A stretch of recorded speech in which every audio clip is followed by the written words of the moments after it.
Okay, let's go ahead and get started. First, we'd like to welcome everyone back. We hope that you all enjoyed part one of Securing the Future, the critical role of operating reserves for nonprofits. Today, we explore part two, and I'm going to allow the speakers to introduce themselves. Okay. Thank you, Nicole, and we're excited to be back here today. Patrick and I guess we'll do a quick reintroduction, but just in a chat. The first part was recorded, and if you weren't able to join us then, hope you can review that. I'm Mike Gellman. I'm coming from the Washington, D.C. area with fiscal strategies for nonprofits, formerly a partner with Rubino more than a few years ago. We're a consulting group, work alongside the C-suite on fiscal financial strategies, sitting between a CFO and its CSO, Chief Strategy Officer. Also, we have sustainability education for nonprofits. Encourage you to go to that website. It's a mostly open access website, and there's a lot of supporting information here. Patrick, I spent about a third of my time doing presentations like this, a third working with different types of nonprofit organizations, and a third of my time trying to be an active volunteer, sitting on as many boards as I can. And I think operating reserves is a key component that I want to talk about here today. You and I have shared many discussions related to operating reserves. Sure. Real quick, my name is Patrick Curtis. I am one of the partners here at Rubino Company. I've known Mike for a good 24 years that I've been with the firm, and he's been a mentor to me over the years. I was an audit partner for a number of years. I grew up in the audit world for about 17. I spent 17 years of my life facing backwards, and now I'm looking forward, and I'm sort of looking at the day-to-day and looking forward versus looking backwards. So I love it. I run our outsourced accounting program. We have about 35 clients, of various sizes, and we do everything for them. And it's not everything for every client, but we have a variety of services we provide. And one of the things that we deal with is we present financial statements to boards all the time. And the question always comes up, how much of my operating reserves be, or what are my operating reserves is the other question we get a lot. And sort of explaining that to people over the years. Some people get it. Others have a little bit of a theoretical problem. And they think that their operating reserves are equal to their unrestricted net assets, which is not necessarily the case. And anyways, that's why I enjoy talking about this topic. I don't do as many of these as Mike does. He's sort of the webinar guy. I do 6 or 7 a year. He probably does 6 or 7 a month, but that's okay. I enjoy talking with him and presenting with him. So why don't we get started, Mike? Yeah, and Patrick, you bring up a good point. Number one, I really enjoy doing these, but it's very selfish on my part. The more I do of these, the more you get to meet and have cross talks. And just in the last 2 weeks, I've been at a couple of major conferences. There was 2,000 people at the Microsoft conference out in Seattle. Just did the nonprofit legal finance and grants conference here. And you know what? To me, it's all about operating reserves. You've heard the proverbial elevator speech, right, Patrick? Yeah. If I open up a financial report, I learn about an organization I don't know anything about. When I get to their financials, I can quickly see, I have a feeling I see they have operating reserves or they don't. And it's a key component of financial health. We spent a lot of time, Patrick and I, talking in the first segment. Again, we encourage you to go back. Also on the website, there's a lot of supporting documents you can use, background pieces. What we're going to pivot here today is continue, Patrick, the theme of financial health. And I love those terms. It's something that I really think about. To repeat something we said in the first class, I've never come across an organization that didn't have good ideas and good intentions for the future. What I have come across is a lot of organizations don't have the resources, the capital assets to pull those things off. And the key to that is operating reserves. And, I always like to say operating reserves don't show up by accident. It's a stamp on an organization's C&T, confidence and trust. They've been around for a while. They're running.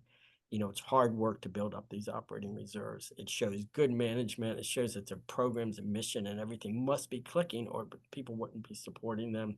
They wouldn't be getting grants. They wouldn't be adding members depending on what type of organization they are. So I can't tell you enough. I'm looking at it, and when I open up that financial report, I'm always looking to see where operating reserves are. And so what we're going to concentrate on here today now is take all that information we talked in part one and talk about how we take that and connect with the board on it. Because the boards are our ambassadors, right, Patrick? They're really, the key. Staff and boards are two separate different types of resources, and we have They to are. feed boards. And a board member, hopefully, and not all board members do this, but you want there to be board members who are fundraising, and you want people to talk about your mission. You want people to draw others into your organization. And so having the board connected to the organization, connected to the operating reserve policy, so they know where you are and what you have to do to get to goal or above goal or beyond goal. It's important. So yes, they have to be connected to the reserve policy, and we're going to talk a little about that for a little while. So we're going to break this up into three pieces. Just something Patrick and I like to do. I always like to break it up in my rule of threes. And the first part is we just got to get them comfortable with what is an operating reserve policy. You ask the average board member, they're going to have something in their mind, and we really need to be in front of them. What are the real purposes behind the policy? What is it? What are the elements of it? We spent basically almost the whole first hour 2 weeks ago talking about that. Then we're going to talk about how we report to them, because the policy is there. It's our annual reporting, Patrick, that raises that awareness levels. And even on our dashboards, to have that, awareness of where operating reserves are. And, finally, how often we do that. And I tend to think, if you don't mind going back real quick. Sure. To me, the most important thing is that review and that update. It can't be a static document. You've got to look at it periodically and update it as your organization changes. Exactly. We got to keep it in, but we got to make sure they're on the same page as us. Why do we have it? Why is it important? How does it affect day-to-day decisions and long-term planning? And that's what we're going to talk about here today.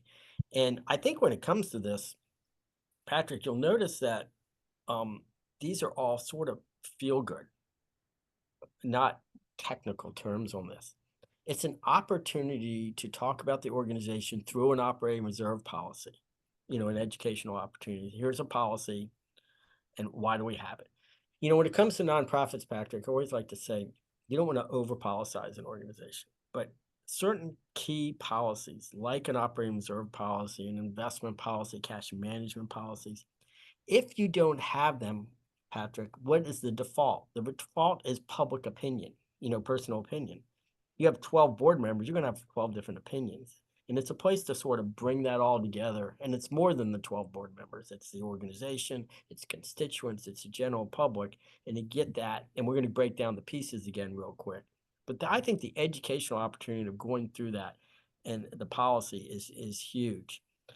And that's when you then make the leap of faith, Patrick, to the sustainability, that without operating reserves, we're a shaky ship. Okay. So one, and so you're saying we've got to gain some consensus on what we're talking about, which makes perfect sense to me. And then, yes, we got to talk about sustainability. That initial review of the financial statements, when you look and you see that, net assets are X, and you kind of scan the balance sheet, you can very quickly see how much cash they have and how much of an ability they have to weather a storm or to plan for the future. So that sustainability item is sort of baked into what we're doing here, and it's very important.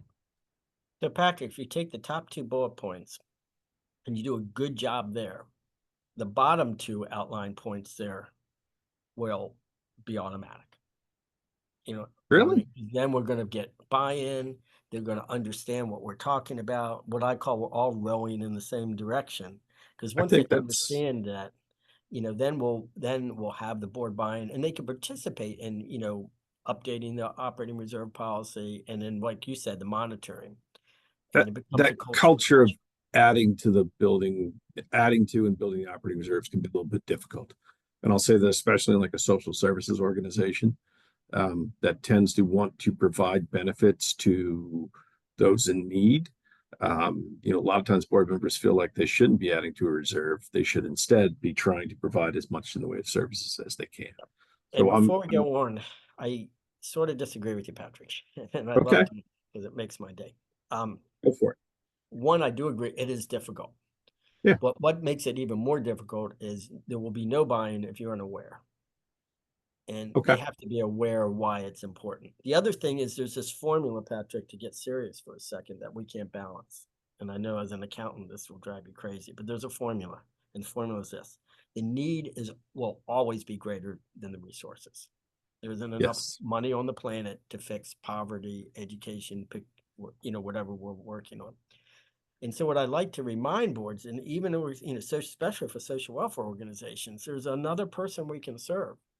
But if we put the organization in a financially unhealthy position, and potentially we're going to be smaller or even disappear in the future, we will help nobody. And those tough decisions become, I think the one wish for all organizations is a long life.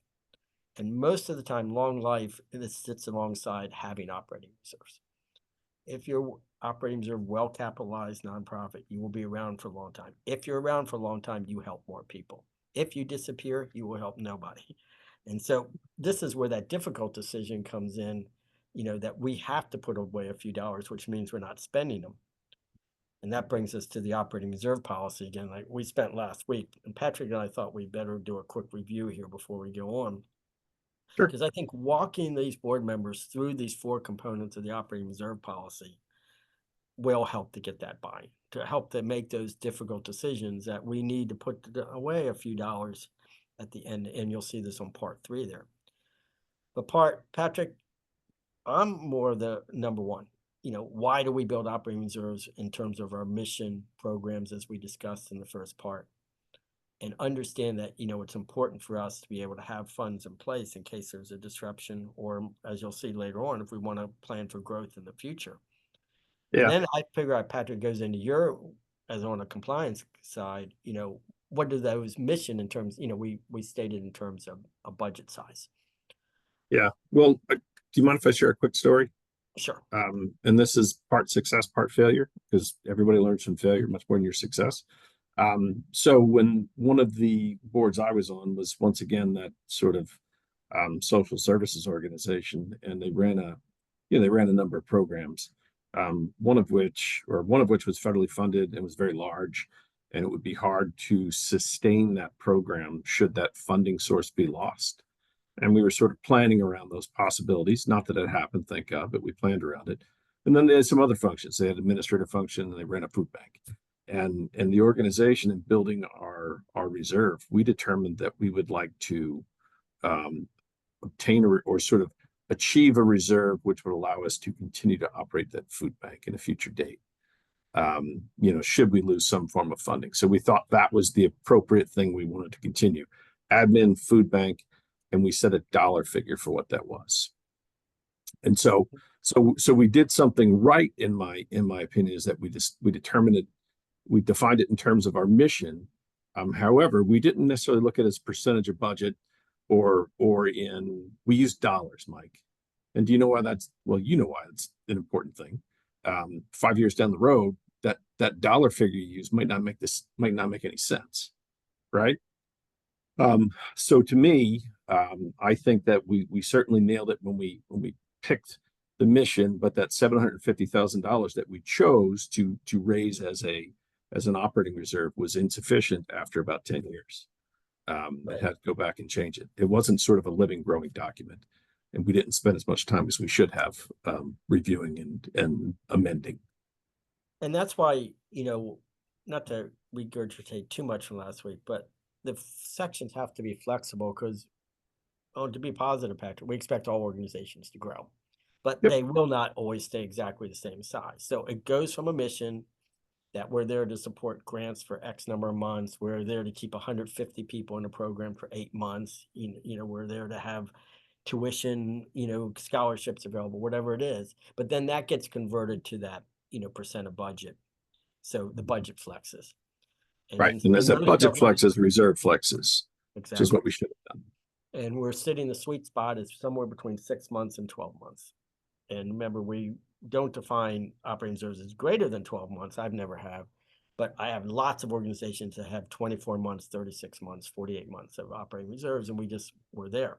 And my favorite thing to remind people, which goes exactly what you said, Patrick, an organization with 24 months of operating reserves, 2 years of budgets, if they doubled in size, they would still have 12 months of operating reserves. And so the best thing to say is that we're financially and structurally strong enough to grow. We have a foundation, to build on, that we could grow, and our operating reserves are still there. And I think budgeting everybody, bottom line is important. Yes. well, real Yep. quick, if you're on and you're one of the folks listening and you want to sell this to your own board, write down what Mike just said. You're structurally sound and you have the ability to grow. So you don't want to limit yourself on sort of the top when you're operating reserve. It has to continue to grow. And we have a couple of case studies at the end, Patrick. We're going to watch the time here that we're going to show some of this because it's a bunch of moving pieces, but this is just a recap here. But you have that budget bottom line here, and all organizations are at 1 or 3 spots, either at their reserve goal, or they're below, or they're above the reserve goal. And in all 3 cases, an organization's below the reserve goal, there's more pressure to put money into reserves. The organization's got a lot of operating reserves. They still should be adding to them because they expect growth, but there's less pressure. And then, as Patrick and I both said, having an annual reporting cycle is very important so we can keep that in front of people. But let's talk about raising the board awareness levels here in part 2. And Patrick, you hit the nail on the head. It's that annual reporting pattern, so it's there. But Patrick, I want to challenge you. I don't think once a year is enough, but structurally, compliance-wise, because on any given day, operating reserves will change, right? Cash flow is never equal, all those kinds of things. Where we have a rock-solid number to compare year over year is what I call post-audit, post-990, when we have our final end-of-the-year numbers and put that out. We can roll a projection during the year, but it's really posted off an annual, at year end. So we did want to talk to you briefly about that. But Patrick, I'd still like to say where we're at as a previous year. We had 22 and a half months of operating reserves. During the current year, if we're heading towards a deficit, that would lower our operating reserves, and we could put that on a dashboard and say we are projecting our operating reserves might drop. We could have, to bring home the point one more time, and we'll see this, we saw this in the reporting document we showed last time, is you could have a positive budget year going on. You're going to have a surplus, and the organization's actual number of months of operating reserves could go down because why? Because the budget grew a lot. And so it just keeps those moving pieces there by doing the annual reporting. Would you agree with that? Agreed, 100%. Yeah. And so here's the report we just looked at, and this is we saw this last time. And if you just go on the green line in the middle, you go, yes, nice. Operating reserves are, they're pinging a little bit, but over a 4-year period of time, they're up about $300,000+. It's close to 10% in round numbers. That's cool. But if you go to the bottom line, you'll see that as a number of months, which I always like to state my operating reserves in months. It's just the thing I do. I don't like to do 1.2 years. You can see that they've gone down a significant amount from 23+ months down to under 16 months. That's about a third the number of months. Yeah. But still in good shape, positive story, and it's always about the story behind the numbers. So Patrick and I like this, and there's a version to just take that bottom line yellow, and I like to put that into a monthly dashboard so they can sort of remind them where they've been. So if they're heading towards a deficit or a larger budget, you can sort of start to see where that operating reserves might end up by the end of the year. And that brings us to our first question here. You can do this a couple different ways. You can answer through the polling question. You can hit us on the chat. But how do you report operating reserves? What are you doing? I'm always curious, Patrick. Each organization. I'm not doing it monthly. I'm not doing it monthly. Maybe quarterly. But I think monthly, you're chasing. You're chasing a fluctuation AP. You're chasing. Hey, the conference is coming, and yeah, we've got a lot of advanced registrations in hand, so it just doesn't make sense to look at it that often. I want to look at it quarterly, maybe twice a year, Right. Certainly no less than once a year. And maybe adding a formal report on operating reserves at the end of the year. What is a formal? It's just updating that schedule so we have it pegged. It's almost like looking at an indirect cost rate or a NICRA. It's fluctuating all the time, but once you do that final calculation after year end, the number is pegged. There's only Right. one Well, unacceptable answer here, Patrick, and that's D. Can't have D. okay. Good, and nobody did that. So we have the good. Perfect.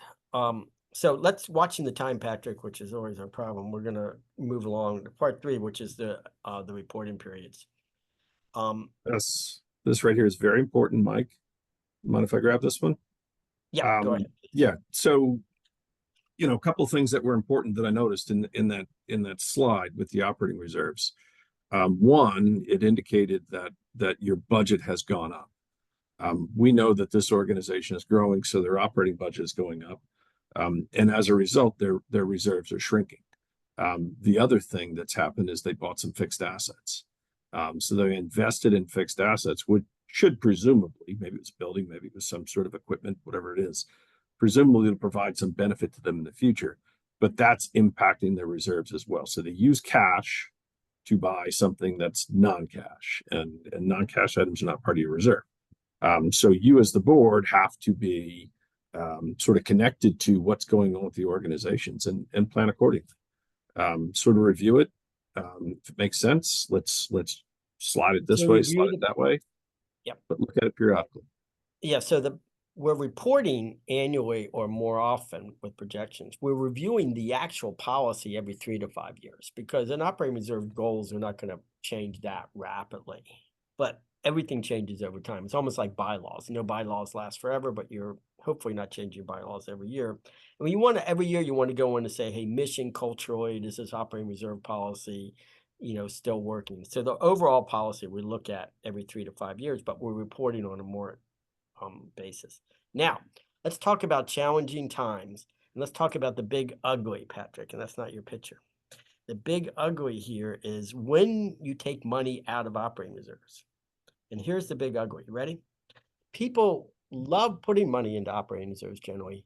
They freak when you pull money out of operating reserves because they think of it as a negative situation. And that's because why? They're not informed.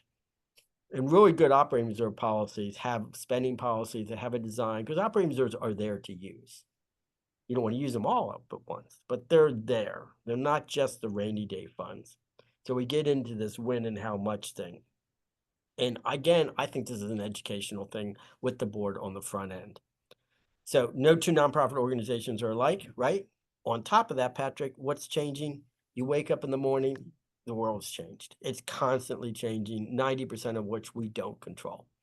So we have to be aware of where operating reserves are. And, an organization with a lot of operating reserves can be more nimble than an organization with no operating reserves, but they have to do the big ugly. They got to pull some money. They might be pulling them out, might be pulling out for positive reasons or a negative reason. I think if you walk up to 100 different board members, they're all thinking on their left side, the red part. You walk up to me and Patrick, we're thinking on how's operating reserves an advantage for our organization? Where does it put us strategically? How do we have working capital? Right? And Patrick, can I do my favorite example here? An individual who's just starting out. You're young, you're 20 years old, you just get out of college. Your first goal when you get your first real job is to put away some emergency money, right? You have a family, you're starting a family. You want to have that first 2 or 3 months. Yes, just like a brand new nonprofit organization, the first 2 or 3 months of funds put away. But after you get that, you get to take a deep breath and you start to say about the future. Maybe I want to buy a house. I want to put money away for kids' education. I want to do stuff. I want to buy a fancy car down the road, even retirement. You start to do this, but you in the very beginning, so organizations have no operating reserves need to build up that first 3 months worth, which is that minimum amount for a safety level to help bridge unexpected. But the real reason we build up operating reserves is to be around a long time, to support, that. So, Patrick, we see this. There's a problem here. Problem is, what's the definition of short term? And oftentimes when something happens quickly, we don't know. But we wanted to put a couple of things where I think it's an appropriate one. Do you have any comment on some of these. I think the first one, like we have a delay in a grant. There's always something Yeah. going on with the grant that it doesn't, you know, we're not going to get these grant funds. They're going to come in 1 month later. We should have enough working capital to get by that. You know, Right. I would assume that there's some nonprofits down in Florida who are a little stressed about their weekend events right now. Those things are getting pushed. So they're probably dealing with a situation like this right now. We've got, hey, we've got our annual conference in Orlando, and Orlando's about to get, I don't know how much rain, but if you were there, you would probably be expecting not to have an event this weekend. So that's what our reserves are for. That's that temporary event. The things that aren't temporary, Mike, like what's the greatest example of something that wasn't temporary? Yeah, and I always like to think of this, again, back to my statement. Come across a lot of organizations. Most of them have great ideas for the future, aspirations. They don't have the working capital to get there. Okay, they always have to, how you want to say build it and they will come. They have to get the funding before they can build it. And so Yes. it's a temporary, these are all positive statements. That's why it's in green. Temporary bridge to invest and launch a new program. My favorite one is finding cost to merge or acquire a program from another organization that's not doing so well. If you're strong organizations can be the fiscal agent, they can be a lead on collaborations, right, Patrick? All Yeah. these type of things. I'm collaborating on a joint conference with 2 or 3 other organizations. I want to be the fiscal agent. I want to control the money. I want to control everything. But they're not going to let me do that if my financial statement looks like crap. I have no No. operating reserves. Okay. I want to be in control. So finding expansion for, we want to, our web commerce, all these. I mean, Patrick, we could go on for hours Well, of what this is. yeah, I mean it's working capital to build your organization. That's simple. Exactly. And it's without taking a loan. So you sort of borrow from yourself, you take it, you invest it, you hold it, and then when you identify an opportunity or you plan for a particular point of growth and you get to that inflection point, you can use the money to do that. Makes sense. And So can we Patrick, go what back? I worry about, one thing is what you talked about is the future. What I worry about is people have to emergency spend out of operating reserves, which we've seen a lot Yes. of disruptions because the emergency will always catch you quicker than you can adjust. And that's a fact of life. And that's why we had those 3 months. To me, I like it 3 months or less, no more than 6 months for emergency, even in an unpredictable circumstance. And it will happen. It's It not, it recently has happened. COVID. yeah, it will Um, happen.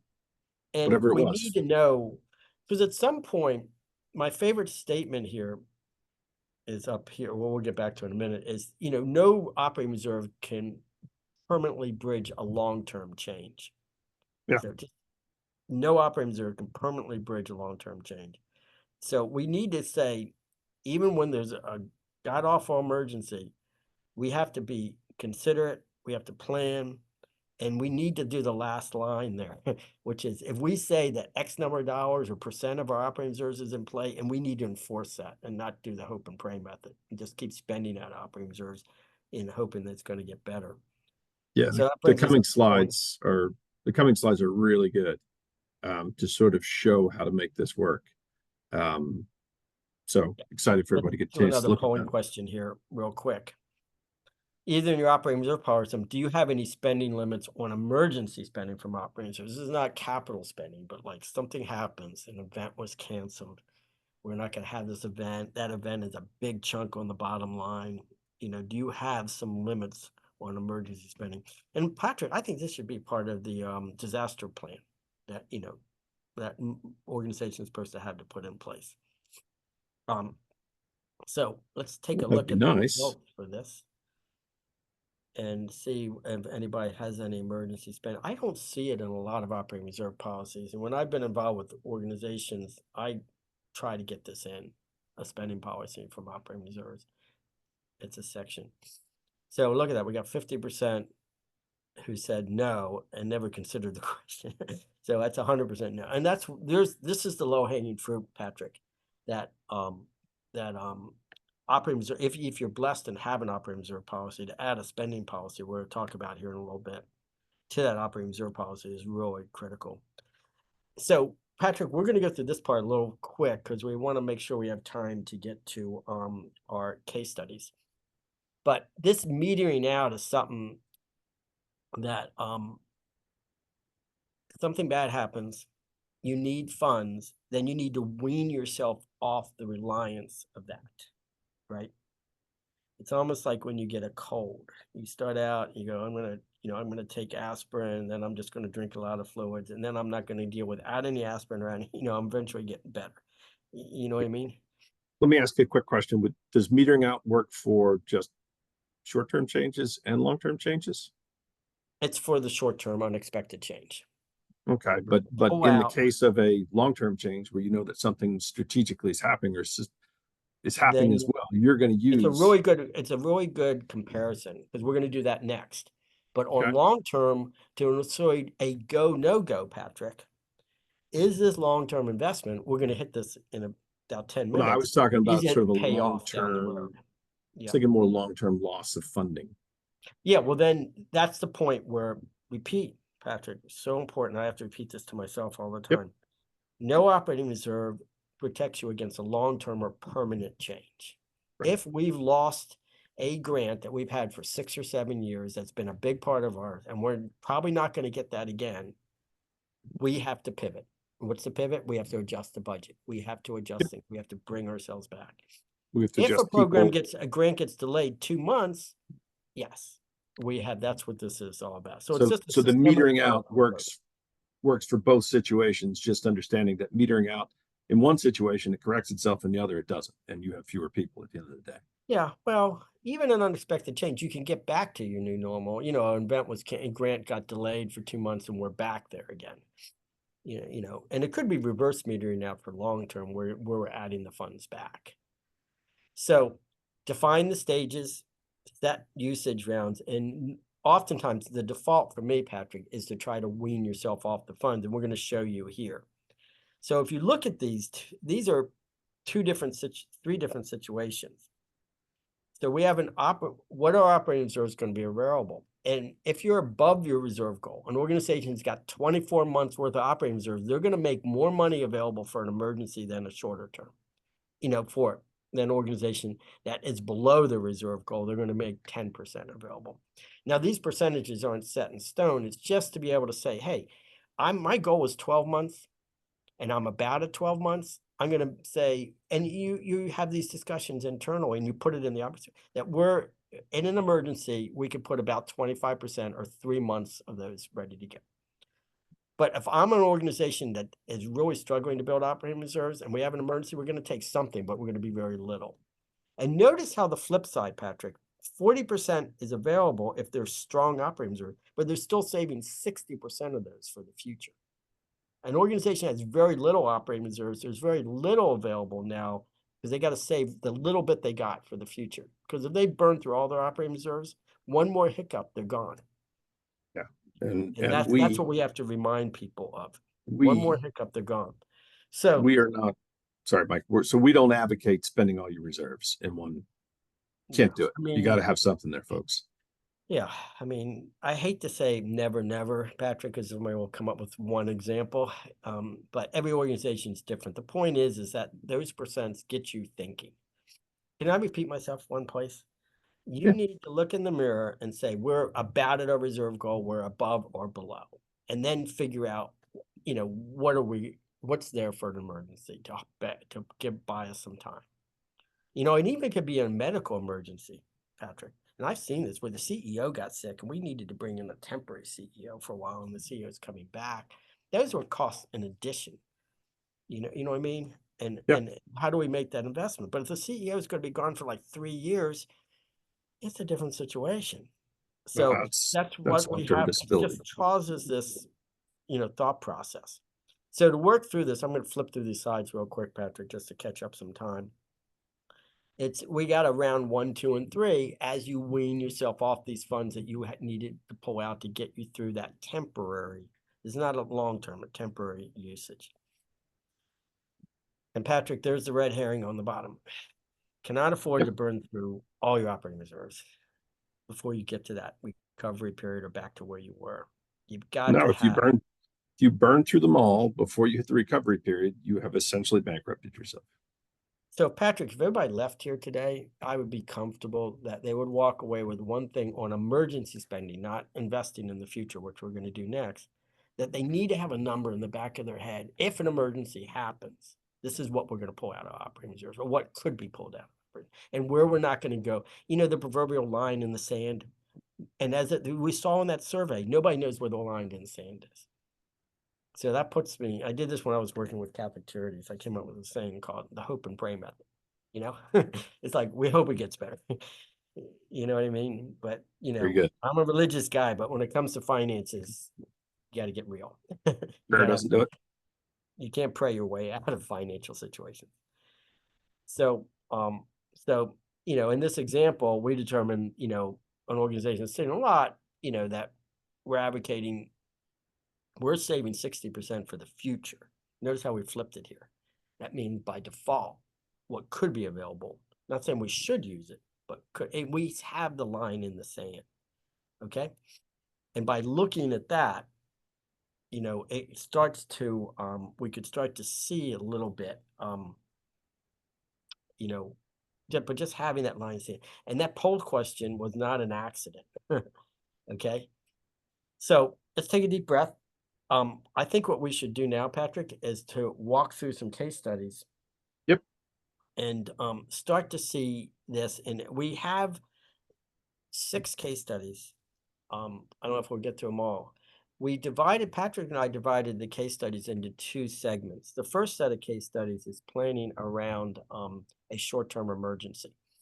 And we want to break these down. The next 3, 4, 5, and 6 are around investing for the future. And these are not black and white. There's no clear answer, but we want to go through these. So Patrick, do you want to set the stage on the first one? And then I'd like to kick it around a little with you if you think it's good or not good. Sure.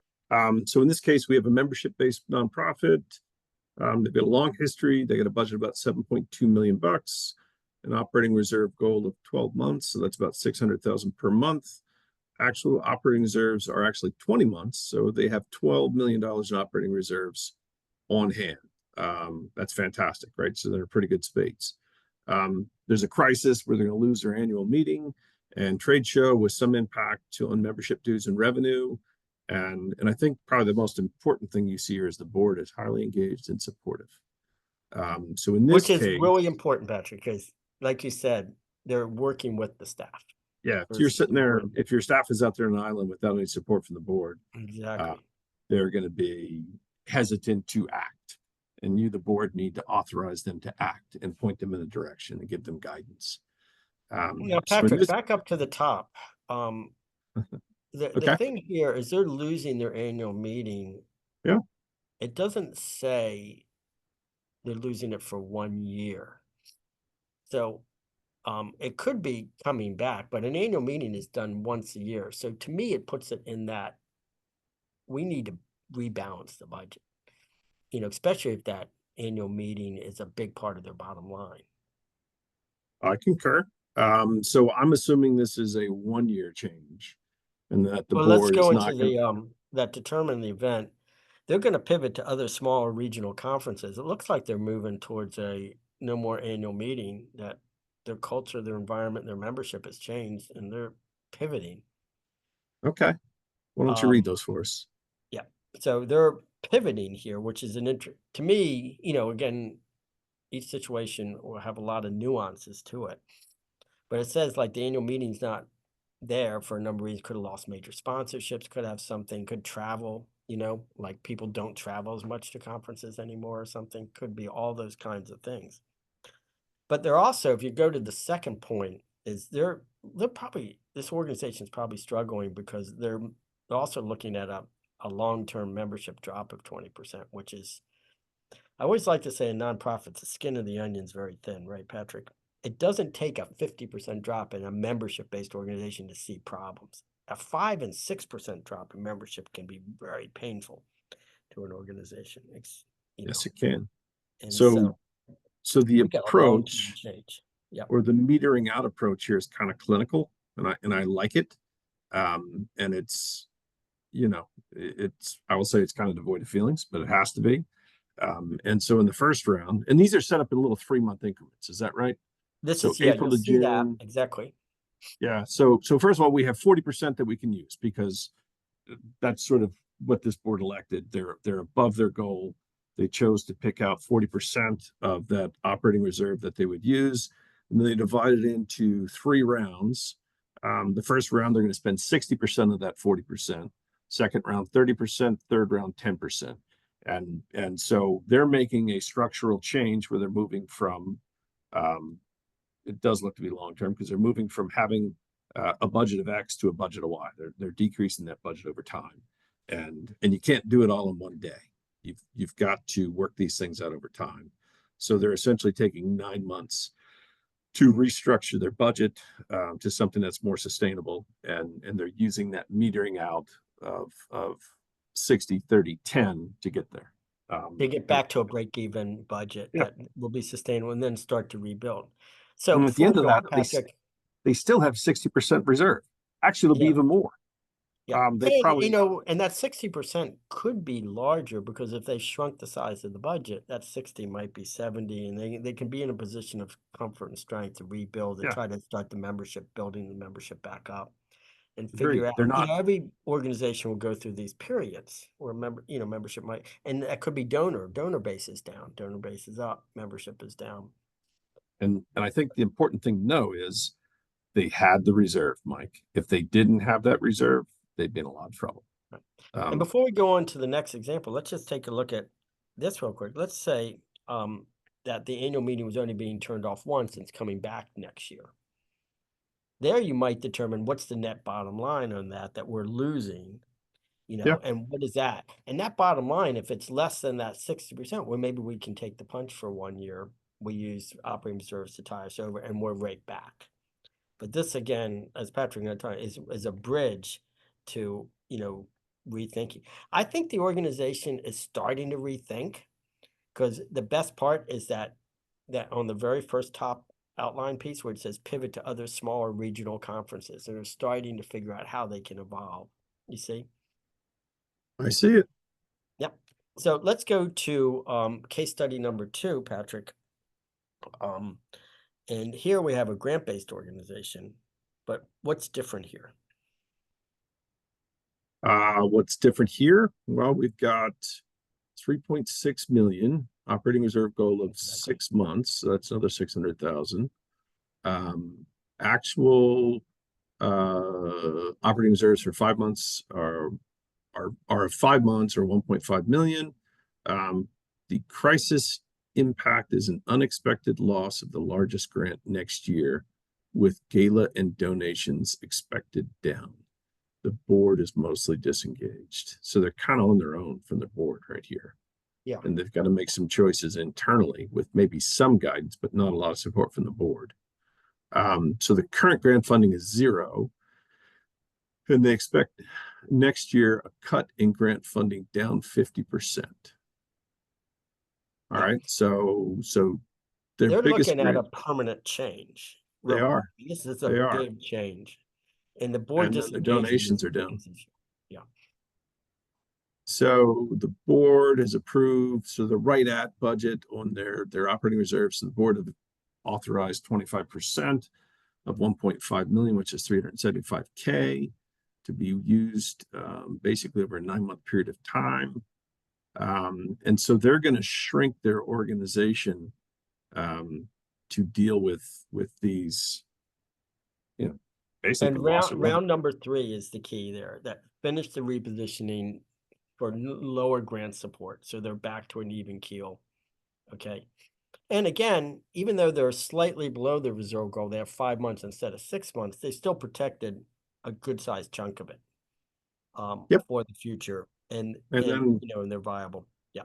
And since they've decreased their size, that amount they protected is probably a larger percentage of what they had. So they're back to a healthy position of an even, basically level budget, and they can plan for the future, go fund a new grant. Exactly. So before we go to the positive case studies of the future, Patrick, I think you and I have a fiduciary responsibility to say this. Rainy day funds is what most people equate operating reserves to. What they don't understand is how hard it's raining. An emergency comes up, and that's what operating reserves are there for, right? And that's what they say. They don't know what for. So if it's a temporary thing, we have to bridge a grant that got delayed for 1 month. You could figure out, eventually we might not be out of pocket anything other than maybe some hard costs that we can't recover under the grant or something, or we have to keep the staff in place. But we could figure out what that is and then go back to this calculation. And if we have 15 months of operating reserves and that grant delay is going to cost us a half a month of operating reserves, and we're right back to where we were, that's the rainy day funds. But That's a if that blip. grant is disappearing, that is not rainy day, right? No, that's climate change. Yeah. So with that, Patrick, let's pivot to the long-term growth strategies. Okay. All right. These are more fun.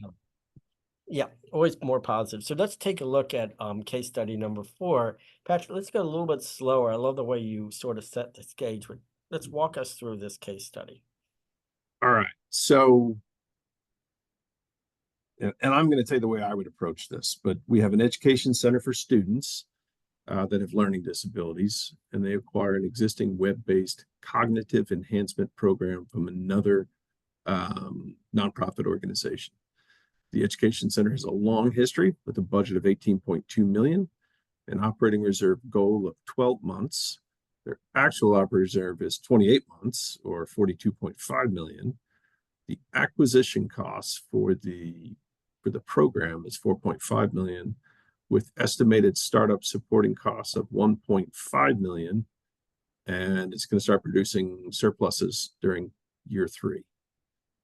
So 4.5 for the acquisition, 1.5 million in supporting costs. So that's a $6 million cost. Right, exactly. That's the way that goes through my head first.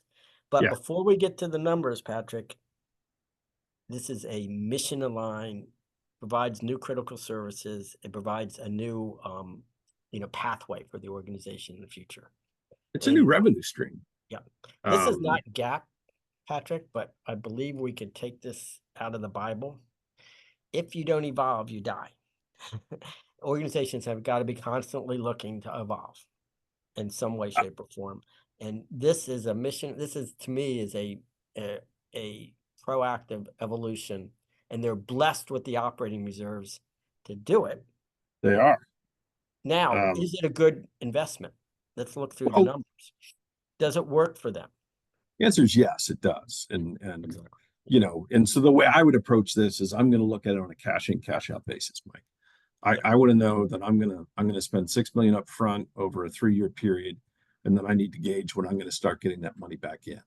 I don't want to see receivables. It says here, year 3, we have forecasted program surplus of $250K.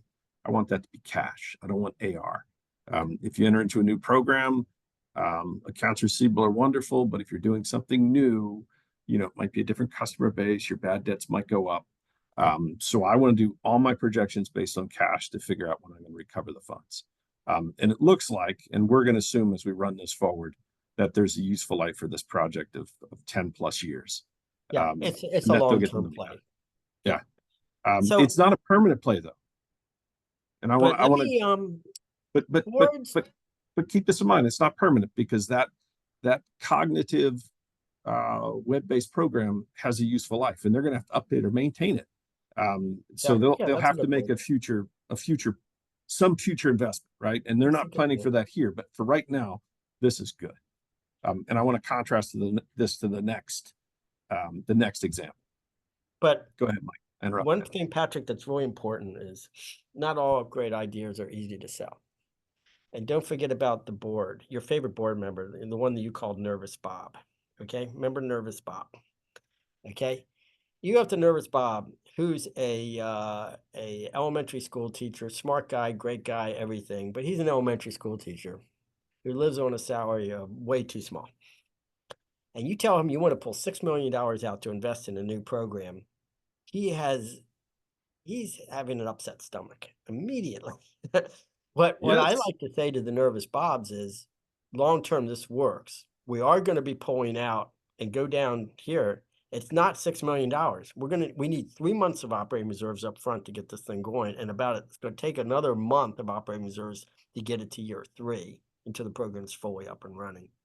And that still leaves us with 24 months. It's still double our operating reserve goal, all the, kind of things. So the message I wanted to take here, and I know time is precious, Patrick. No, it's okay.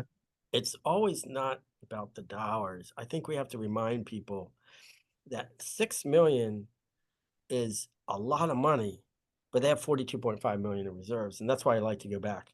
But another organization that only has 7 million of operating reserves, which is still a lot, 6 million is 90% of that number. You know what I mean? And so I think doing the months is important. I could talk about this one for hours. Let's go to the next one. Okay. Maybe not hours, like at least another 15 Okay, minutes. this is an interesting one. I think this is your favorite, Patrick, so I'll let you go. This is, because this is permanent. The other one was temporary. This is a permanent change, and this is a permanent change for the positive. And so in this case, we have a C6 membership organization that is launching a new regional affiliate platform, starting with 6 new regional affiliates, providing seed funding of $400K each. That's $2.4 million that was coming out of pocket, right? The membership organization is stable. It's been established 7 years ago. The current budget is $12.6 million. They have an operating reserve goal of 6 months. Their actual reserves are 8 months, so they're a little bit above goal. And their seed funding is only 2.4, which is, that's fine. So the estimated startup and supporting costs are 700,000. So that's 3.1 million they need. And then the affiliates will begin paying dues in the second year of $30,000 each. And then there's going to be sort of a lift to the overall program operations over time. So in this case, this is mission aligned. It expands your capacity, expands the number of memberships, it expands the number of members, it expands the number of people going to your annual conference or your regional conferences. It's going to lift the entire organization. So in year 1, we're going to pull out 3.1 million, which is only 3 months of your operating reserves. That leaves 5 months still there. In year 2, we're going to start to receive some of that affiliate membership dues. And basically, it's going to take 5.8 years to add back 1 month of operating reserves. Now, this one doesn't move quite as quick as the one we just looked at. But my point on this one is that this is permanent. It's going to continue to grow your organization. I don't know exact amount, but $500,000 by year 4 on an organization that's 12.6. That's a decent 4%. Is that about 4%, Mike? Yeah, Patrick, you have to ask me this question, please. What's making me nervous here? What is making you nervous here, Mike? Tell me. My only thing making me nervous here is I'm thinking through the eyes of board members, and they're not that old of an organization. They're making a big play. And even though they're still going to have a fair amount, that's a big size chunk out of that 8 million. You know what I mean? And they've been around, and it's one of those bold plays, and you would really need to sell it. And here, if these numbers play out, it's really smart. But if they were sitting on 15 months of operating reserves, you know what I'm saying? So my only antsiness here is 8 months is a decent amount of operating reserves, but not a huge amount of operating reserves. And that's why I go back and forth between the dollars and the number of months. Okay. And so they will be going from above their goal to below their goal and all. And I just want to be honest with the board and myself and make sure that when we run these numbers, and maybe you do the way I would do it here, I do a best case, worst case. And does this thing make sense even at a worst case? And the worst case might be, it's not going to fail, but it might take us longer to get there. Sure. We have to invest this, but we're not able to bring in new affiliates as fast. And so that's my overall nervousness here. Can we go to case number 6? Because I think this goes in a different direction before we finish up. This one's kind of sad. Sorry, folks. So in this case, we have an agricultural food production research center, and they're expecting rapid expansion over the next 3 years. The research center has a very short history, budget of 3.6 million, an operating reserve goal of 12 months with actual operating reserves of only 2 months or 600K. Over 2 years, the budget expected to grow to 7.2 million. That's with double. estimated, Oh, with yeah. estimated staffing expansion of 10 FTEs, 7 research staff and 3 fund development staff. Growth is expected to be funded by 50% from new grants and 50% from expanding new fundraising efforts. So it's all on the come, so to speak. Yeah, they got to go find new grants, they got to go find new funding, and they're going to hit zero in their operating reserves in year 2, unless they get a new grant at the end of year 2. But they're going to spend $300,000 in year 1 and $300,000 in year 2, and at that point, they've got no reserves. Then they're going And to they end have up to invest here, because to make this thing work, they've got to bring these development people, these research specialists in to run these grants. They got to get them there. You can't get the grant and then have the capacity. So I think this is like, this is as a super risky. this is a no-go. You know, could they do a piece of this? Could they cycle the expansion back? Should they be looking? But the I'd whole expand it point over is they're sitting on longer 2 months of time. operating reserves. Yeah. And if this was an organization that had been around for a while and had 15 months, it's a different story. Could they make a flyer on it? And It might be a little bit too early to make such a big move. Yeah. So we're almost at the top of the hour here, Patrick. I hope we impacted between the 2 sections that operating reserves are a blessing. I know Patrick and I have said this many times. It's not the only indicator of financial health, but Patrick, to me, it's that flashing, red, yellow, green light. You could, it's there. There's other pieces that are there, but it's huge.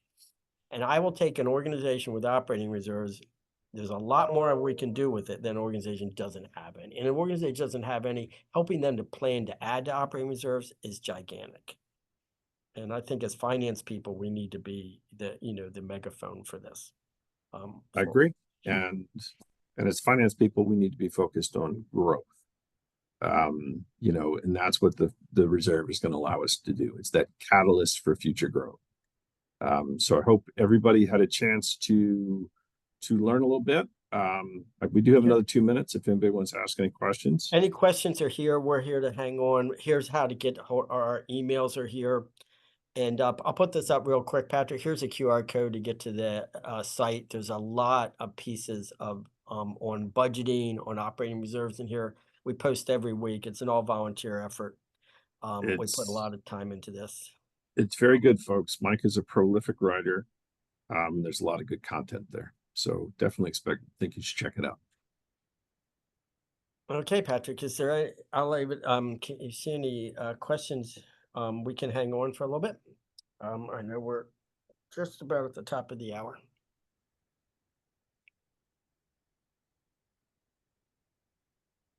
If not, this is an important piece. This will be recorded, right? And Nicole, this will be available for people to access? Yes, it will. And we encourage you to share it with friends, family, constituents. And we'd love to get your feedback, because we're hungry to see what other organizations and people have done with operating reserves.